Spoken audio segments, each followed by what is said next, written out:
मेरे साथ निकालिए भजन संहिता 46 अध्याय और उसका एक वचन। प्रभु के वचन में ऐसे लिखा है, परमेश्वर हमारा शरण स्थान और बल है, संकट में अति सहज से मिलने वाला सहायक। वचन 2 में लिखा है, इस कारण हमको कोई भय नहीं, चाहे पृथ्वी उल्ट जाए, चाहे पहाड़ समुद्र के बीच में डाल दिए जाएं, चाहे समुद्र गरजे और फेन उठाए और उसकी बाढ़ और पहाड़ उसकी बाढ़ से कांप उठें। एक नदी है जिसकी नहरों से परमेश्वर के नगर में अर्थात परम प्रधान के पवित्र निवास स्थान में आनंद होता है। हालेलुया। उसके बाद लिखा, परमेश्वर उस नगर के बीच में है, वह कभी टलने का नहीं, फटते ही परमेश्वर उसकी सहायता करता है। हालेलुया। जाति जाति के लोग झल्ला उठे, राज्य राज्य के लोग डगमगाने लगे। वह बोल उठा और पृथ्वी पिघल गई, सेनाओं का यहोवा हमारे संग है, याकूब का परमेश्वर हमारा ऊंचा गढ़ है। जब एक विश्वासी इस बात पे पहचान कर लेता है और इस बात पे खड़ा हो जाता है कि सेनाओं का यहोवा हमारे संग है और याकूब का परमेश्वर हमारा ऊंचा गढ़ है, सेनाओं का यहोवा हमारे संग है और याकूब का परमेश्वर हमारा ऊंचा गढ़ है। क्या कहता है? परमेश्वर हमारा शरण स्थान और बल है। जब आप परमेश्वर को अपना शरण स्थान और अपना बल बना लेते हो तो आपके अंदर एनर्जी पैदा हो जाती है, आपके अंदर अपने आप आत्मविश्वास से भर जाते हैं, आप परमेश्वर पे विश्वास से भर जाते हैं, परमेश्वर की सामर्थ से भर जाते हैं और आप कहते हैं कि परमेश्वर मेरे संग है, परमेश्वर मेरा सहायक है। संकट में जब मैं हूँगा, अति सहज से मिलने वाला सहायक है, वो मेरा बल है, वो मेरा जोर है, वो मेरा परमेश्वर है। हालेलुया। जब आप परमेश्वर को अपना बल, अपना जोर, अपनी ताकत, अपनी सामर्थ मानना शुरू करते हैं तो ये पहला कदम है कि आप विश्वास में खड़े रह सकते हैं। उसके बाद क्या लिखा है वचन 2 में? इस कारण हमको कोई भय नहीं, चाहे पृथ्वी उल्ट जाए और पहाड़ समुद्र के बीच में डाल दिए जाएं। चाहे पृथ्वी उल्ट जाए, हमें कोई भय नहीं। चाहे पहाड़ समुद्र के बीच में डाल दिए जाएं तो भी हमें कोई भय नहीं। आपके अंदर से डर खत्म हो जाता है। किस चीज का डर? चाहे पृथ्वी को कोई उल्ट दे। हमें यही तो डर रहता है, ज्यादातर लोगों को यही तो डर है, मेरा कल क्या होगा, आज मेरा काम सीधा चल रहा है, कहीं उल्टा ना हो जाए कल, है ना? यही तो खतरा है। आज मेरा परिवार सही है, मेरे बाल बच्चे सही हैं, मैं सही हूं, मेरा रोजगार सही है, मेरा बिजनेस सही है, कहीं कल उल्ट ना जाए। लेकिन राजा दाऊद क्या लिखता है? चाहे सारी की सारी पृथ्वी उल्ट जाए, चाहे सारी पृथ्वी ही उल्ट जाए, हमें क्या लिखा है? हमें इस कारण हमको कोई भय नहीं, इस कारण हमको कोई भय नहीं, कोई भय नहीं। दूसरी बात ये विश्वास करके रखिए, भाई मेरा रोजगार बंद हो जाए, परिवार छूट जाए, लोग छूट जाएं, बिजनेस बंद हो जाए, अच्छे दिन आ जाएं, बुरे दिन आ जाएं, इससे बढ़कर चाहे धरती भी उल्ट जाए, लेकिन मुझे कोई डर नहीं। आगे बढ़िए। चाहे समुद्र गरजे चाहे समुद्र गरजे और फेन उठाए और पहाड़ उसकी बाढ़ से कांप उठे, और पहाड़ भी कांप उठे। चाहे समुद्र गरजे, समुद्र की गर्जना सुनिए, बड़ी भयंकर है।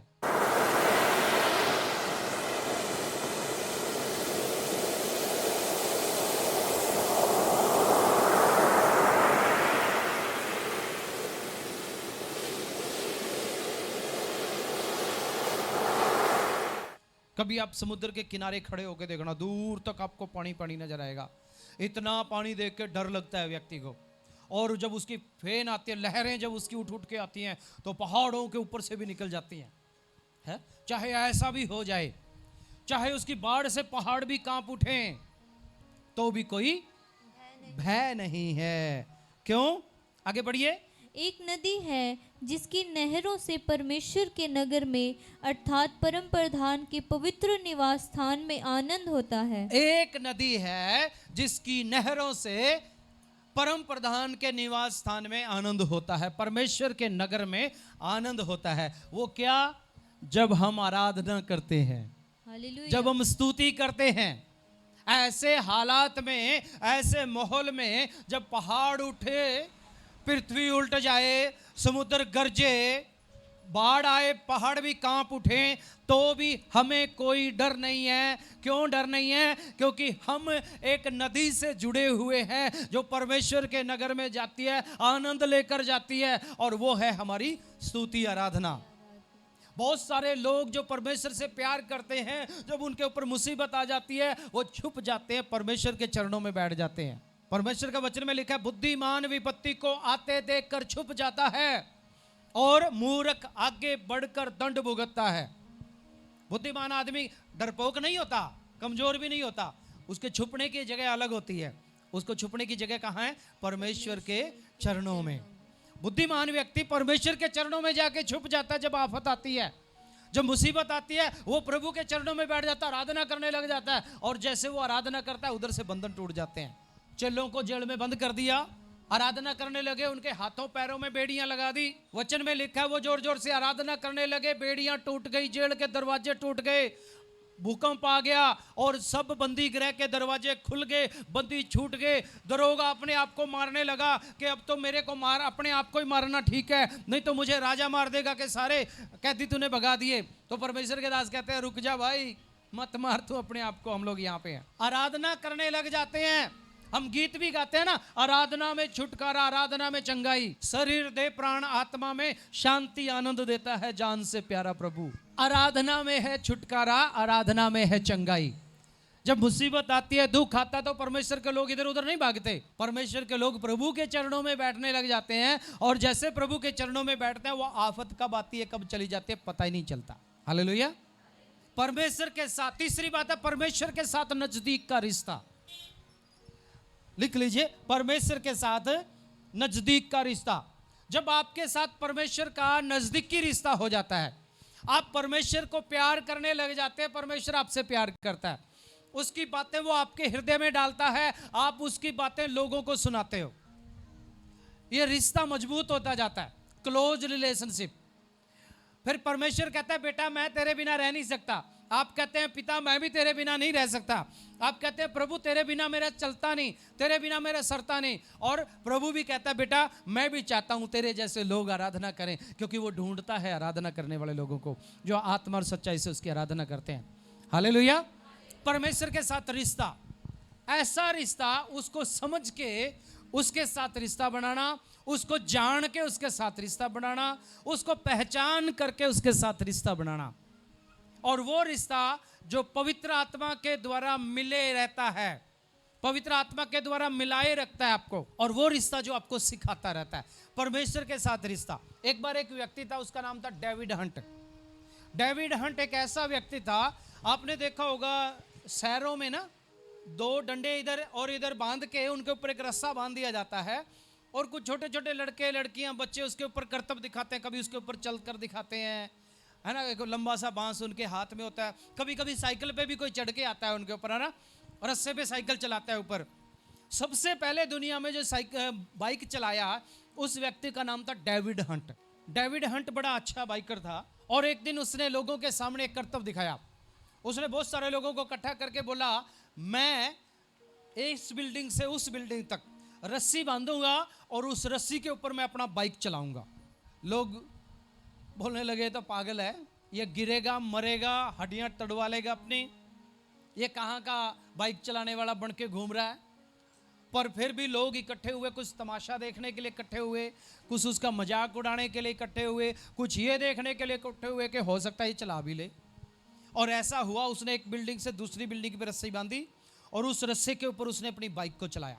लोगों ने बड़ी तालियां बजाई, बड़े इनाम दिए उसे, और उसे कहा कि डेविड तूने देश के नाम को रोशन कर दिया है, डेविड तू बड़ा तकड़ा योद्धा है, तू सूरवीर है, तू निडर है, तू साहसी है, और पता नहीं क्या क्या अवार्ड उसको दिए। लेकिन डेविड हंट ने बोला, अगली बार इस डेट में मैं डबल स्टोरी बिल्डिंग, 2 मंजिला बिल्डिंगों के ऊपर रस्सा बांधूंगा और उसके ऊपर चलाऊंगा। और उसने सबको इनविटेशन दिया, लोगों में हाहाकार हो गई, लोगों में एक दूसरे को तीसरे को रिश्तेदारों को बोलना शुरू कर दिया। सेना के बड़े बड़े अफसर लोग देखने के लिए आए, बड़े बड़े सूरवीर पहलवान उसे देखने के लिए आए, बहुत सारी जनता उसे देखने के लिए आई।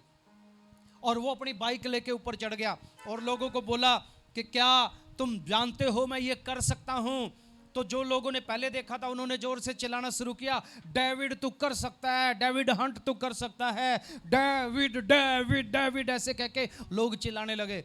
फिर उसने इधर वाले लोगों को देखा, वो भी चिल्लाने लगे, इधर वालों को देखा, वो भी कहने लगे तू कर सकता है। चारों तरफ से उसने लोगों से पूछा क्या मैं कर सकता हूं? लोगों ने बोला तू कर सकता है, कर सकता है, कर सकता है, कर सकता है, और जोर से तालियां बजाई, लोगों ने चिल्लाए लोग। उसने अपनी बाइक को स्टार्ट किया, एक मंजिल से रस्से के ऊपर अपनी बाइक को दूसरी मंजिल पे लेकर गया, फिर उस मंजिल से फिर वापस लेकर आया। लोगों ने बड़ी तालियां बजाई, बड़े इनाम दिए उसे। उसने फिर दोबारा पूछा क्या आप में से सब लोगों को यह विश्वास है कि मैं फिर भी बाइक चला सकता हूं इसके ऊपर? तो लोगों ने जोर से तालियां बजाई, लोगों ने कहा डेविड तू कर सकता है, तू कर सकता है, तू कर सकता है। चारों तरफ के लोगों से पूछा, चारों तरफ के लोगों ने बोला तू कर सकता है, कर सकता है, और चारों तरफ के लोग एकदम चिल्लाने लगे डेविड डेविड डेविड तू कर सकता है, उसके नाम की जय जयकार करने लगे। उसने लोगों को इशारा किया शांत हो जाओ। सब लोग शांत हो गए। उसने सबको पूछा अभी बोलना नहीं, सिर्फ हाथ हिलाना। अगर तुम्हें विश्वास है कि मैं दोबारा कर सकता हूं तो तुम अपने हाथ उठाना, और अगर तुम्हें यह विश्वास हो कि मैं दोबारा नहीं कर सकता तो अपने हाथ नहीं उठाना। और डेविड ने फिर बोला क्या तुम सब लोगों को यह विश्वास है कि मैं दोबारा फिर से कर सकता हूं? सबने बोला, हाथ उठा के हिलाना शुरू किया, डेविड तो कर सकता है, कर सकता है ना। उसने चारों तरफ के लोगों से पूछा क्या तुम्हें विश्वास है? चारों तरफ से हाँ में उत्तर आया। उसने बोला अगर तुम्हें विश्वास है कि मैं ये कर सकता हूं तो तुम में से वो व्यक्ति जो विश्वास करता है कि मैं ये कर सकता हूं वो ऊपर आए और मेरी बाइक के पीछे बैठे, मैं उसको लेके चक्कर मारूंगा। कोई नहीं आया, कोई नहीं आया। लोग सिर्फ तमाशा देखते हैं, जब खुद करने की बारी आती है तब कोई नहीं आता। फिर उसने बोला कोई तो है जो विश्वास करता हो कि मैं कर सकता हूं। सबके चेहरे भी नीचे, सबके हाथ भी नीचे, कोई नहीं आया। एक छोटा सा लड़का 10-11 साल का, वो कहता है डेविड मैं आ रहा हूं। छोटे से लड़के की आवाज फिर सुनाई दी, मैं आ रहा हूं। फिर सुनाई दी, सब लोग शांत हैं। एक ही छोटे से लड़के की आवाज फिर आ रही है, मैं आ रहा हूं। और सबको देखते देखते वो दूसरी मंजिल पे चढ़ गया। फिर लोग फिर तालियां बजाने लगे। अब डेविड के लिए तालियां नहीं बजा रहे थे लोग, किसके लिए बजा रहे थे? छोटे बच्चे के लिए। छोटा बच्चा गया, उसकी बाइक के पीछे बैठ गया और उसे जोर से पकड़ लिया। लोग फिर चिल्लाने लगे, तालियां बजाने लगे। लड़के का नाम नहीं जानते लेकिन तालियां बजा रहे हैं। और ये तालियां डेविड हंट के लिए नहीं है, ये उस छोटे लड़के के लिए है। और डेविड हंट ने फिर अपनी बाइक को स्टार्ट किया और लेके गया, फिर वापस लेकर आया, फिर लेके गया, फिर वापस लेकर आया। लोगों ने बड़ी तालियां बजाई, पहले से भी ज्यादा शोर मचाया, पहले से भी ज्यादा बड़े बड़े इनाम देने की घोषणा की। लेकिन अब की बार ये तालियां और ये इनाम डेविड हंट के लिए नहीं था, उस छोटे लड़के के लिए था। और उस छोटे लड़के के पास दुगना हो गया। डेविड हंट के पास जितना था उससे दुगना हो गया। अब वो दोनों नीचे उतर रहे हैं। बड़े बड़े लोगों के ध्यान, मीडिया के कैमरे, स्क्रीन सब छोटे लड़के के ऊपर है। सबकी आंखें छोटे लड़के के ऊपर है। तालियां बजा रहे हैं, सब कुछ कर रहे हैं। डेविड हंट को कोई नहीं पूछ रहा, अब सब छोटे लड़के को पूछ रहे हैं। और किसी ने छोटे लड़के से पूछा तुम बड़े बहादुर हो, तुम बड़े सूरवीर हो, तुम निडर हो, तुम्हें डर नहीं लगा? किसी एक और पत्रकार ने पूछा तुम्हें डर क्यों नहीं लगा? इस आदमी पे तुम्हें इतना विश्वास कैसे हो गया कि ये तुम्हें गिराएगा नहीं? मालूम है छोटे लड़के ने क्या जवाब दिया?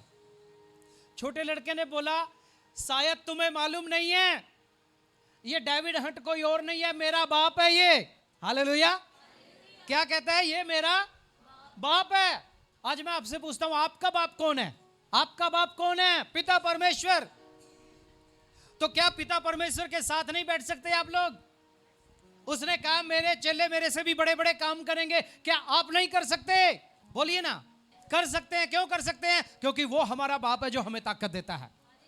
उसके साथ अपनी पहचान को जब मजबूत कर लोगे तो डरोगे नहीं, तुम्हारे अंदर से डर निकल जाएगा। बहुत सारे लोग उसको पहचानते ही नहीं है, परमेश्वर को।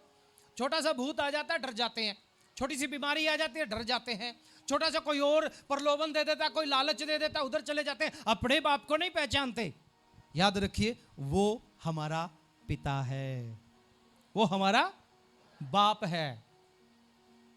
मेरे पास बहुत सारे लोग प्रार्थना करवाते हैं, मैं ज्यादातर यही बोलता हूं कि तुम कर सकते हो, तुम खुद कर सकते हो, तुम खुद कर सकते हो, खुद तुम हालात को बदल सकते हो, लेकिन तभी बदलोगे जब अपने बाप को पहचान कर उसके पीछे बैठना शुरू करोगे। और वो पीछे नहीं बिठाता हमें, वो तो वेदी के सामने बिठाता है हमें। हालेलुया। वो तो अपने सामने बिठाता है, वो तो कहता है मेरे सामने आ, मेरे मुख का प्रकाश तेरे ऊपर भी पड़ेगा। हालेलुया। उसके साथ अपने रिश्ते को मजबूत करना, उसके साथ इस तरीके से दोस्ती बना के रखना। अंत के समय में बहुत सारे लोग आएंगे, झूठे भविष्य वक्ता आएंगे, अगर अपने बाप के साथ रिश्ता नहीं है तो भटक जाएंगे आप। झूठे नबी आएंगे, अपने बाप के साथ रिश्ता नहीं है तो आप भटक जाएंगे। झूठे लोग आएंगे, झूठे पादरी आएंगे, झूठे विश्वासी आएंगे, झूठे मसीह आएंगे, तरह तरह का प्रलोभन देंगे, तरह तरह की तुम्हें लालच देंगे, तरह तरह की आशीषों की लालच देंगे, लेकिन अगर आपके बाप के साथ आपका रिश्ता नहीं है तो आप डरते रहेंगे, आप गुमराह होकर रहेंगे, आप उनके पीछे लग जाएंगे। अपने परमेश्वर के साथ अपना रिश्ता बनाइए, और ये आपको खुद बनाना है, कोई और नहीं बनाएगा आपका रिश्ता। हालेलुया। परमेश्वर के वचन में लिखा, यूहन्ना लिखता 8:32 में, तुम सत्य को जानोगे और सत्य तुम्हें आजाद करेगा। यीशु मसीह कहता है मार्ग, जीवन और सत्य मैं हूं। तुम सच्चाई को जानोगे और सच्चाई तुम्हें आजाद करेगी। तुम परमेश्वर को जानोगे और परमेश्वर तुम्हें आजाद करेगा। पौलुस कहता है दूसरा कुरिन्थियों के पत्री 4:8 में, हम क्लेश तो भोगते हैं पर संकट में नहीं पड़ते, लगते तो हैं मारे जाएंगे लेकिन मरते नहीं हैं। पढ़िएगा कोई जल्दी से, दूसरा कुरिन्थियों की पत्री 4:8, जल्दी से निकालिए और जल्दी से पढ़िए। हम चारों ओर से क्लेश to भोगते हैं, चारों ओर से क्लेश तो भोगते हैं पर संकट में नहीं पड़ते। पर संकट में नहीं पड़ते। क्यों? जब क्लेश आता अपने बाप के सामने जाके बैठ जाते हैं, संकट भाग जाता है। आगे, निरुपाय तो हैं पर निराश नहीं होते। निरुपाय तो है, हमारे पास कुछ नहीं होता लेकिन फिर भी हम उम्मीद रखते हैं कि हमारा परमेश्वर हमारे लिए करता है। हालेलुया। हालेलुया। हाँ, सताए तो जाते हैं पर त्यागे नहीं जाते। सताए जाते हैं, बहुत लोग सताते हैं हमें, लेकिन परमेश्वर नहीं त्यागता हमें। हालेलुया। हालेलुया। दुनिया जितना सताती है वो उससे ज्यादा प्यार करता है। लोग आपको जितना परेशान करेंगे परमेश्वर उतनी ज्यादा महिमा बढ़ाएगा। आगे, गिराए तो जाते हैं पर नष्ट नहीं होते। गिराए तो जाते हैं, लोग गिराते हैं हमें, लेकिन हम मरते नहीं हैं, नष्ट नहीं होते। हम यीशु की मृत्यु को अपनी देह में हर समय लिए फिरते हैं, कि यीशु का जीवन भी हमारी देह में प्रकट हो। हालेलुया। हालेलुया। यीशु की मृत्यु को अपनी देह में लेके घूमते हैं। यीशु की मृत्यु को इसलिए लेते हैं कि यीशु का जीवन भी हमारे अंदर प्रकट हो। हालेलुया। हालेलुया। हालेलुया। आखिरी समय तक विश्वास योग्य बने रहिए। आखिरी समय आएगा जब आपको लगेगा रास्ते बंद हो गए, आपको लगेगा सबने छोड़ दिया, आपको ये लगेगा कोई रास्ता नहीं है, वहीं से परमेश्वर रास्ता निकालेगा। बाइबल में यही तो हुआ सारी जगह। लाल समुद्र के पार आ गए, इधर पहाड़ है, पीछे फिरौन की सेना, आगे समुद्र है, चारों तरफ से घिरे हुए हैं, रास्ता कोई है नहीं। अब कहता परमेश्वर मूसा को कहता अपनी लाठी उठा, समुद्र की ओर कर, और जैसे समुद्र की ओर लाठी करता है समुद्र का जल 2 भाग में हो जाता है। हालेलुया। गिराए तो जाते हैं पर नाश नहीं होते। अंतिम समय तक विश्वास योग्य बने रहते हैं, परमेश्वर के साथ अपने रिश्ते को मजबूत करते रहते हैं। इसलिए अपने विश्वास में खड़े रहिए, अपने विश्वास को थामे रखिए। लोग आपके खिलाफ में बोलेंगे, यह जरूरी है। परमेश्वर नहीं चाहता कि तुम परमेश्वर से भी प्यार करो और परमेश्वर से भी प्यार करो और दुनिया से भी प्यार करो। परमेश्वर कहता है या तो तुम दुनिया के हो जाओ या फिर तुम परमेश्वर के हो जाओ। और जब तुम परमेश्वर के हो जाओगे तो दुनिया तुम्हारे पीछे पीछे फिरेगी। कोई बोले हालेलुया। हालेलुया। परमेश्वर नहीं बदलता कभी भी। ये जानना, ये समझना कि परमेश्वर कभी बदलता नहीं है, वो अपने वायदे का पक्का परमेश्वर है। जब आप ये समझोगे कि परमेश्वर कभी बदलता नहीं है तो आप उस पर विश्वास करोगे, आप उसके पंखों की छाया में आओगे, आप उसके शरण में आओगे, आप उसके पैरों की छाया में बैठेंगे, आप उसके कदमों में बैठेंगे, आप दुआ करेंगे, आपको पता लगेगा, आप विश्वास करेंगे कि वो दुआ को सुनता है, वो बदलता नहीं है, वो अपने लोगों पे ध्यान करता है, वो जो उसकी ओर देखते हैं उनके चेहरे पे कभी कालिख नहीं आने देता। जिन्होंने उसकी तरफ देखा उन्होंने ज्योति पाई, उनके चेहरे कभी मुरझाए नहीं, उनको वो कभी लज्जित नहीं होने देता। जो परमेश्वर के साथ चलता है, जो परमेश्वर की ओर देखता है, वो कभी शर्मिंदा नहीं होने देता। हालेलुया। जब आप ये समझ के चलना शुरू करते हैं तो आप अपने विश्वास में खड़े रहते हैं। हालेलुया। इसलिए अपने विश्वास में खड़े रहिए, अपने विश्वास को थाम के रखिए, और ये आपका विश्वास ही आपको उद्धार के मार्ग में लेके चलाने वाला है। विश्वास के द्वारा ही बड़े बड़े चमत्कार होते हैं, विश्वास के द्वारा ही सामर्थ्य मिलती है। परमेश्वर के साथ अपने रिश्ते को मजबूत बना के रखिए, अपने विश्वास में खड़े रहिए। Standing on your faith. जब आप अपने विश्वास में खड़े रहेंगे, परमेश्वर भी आपके साथ खड़ा रहेगा।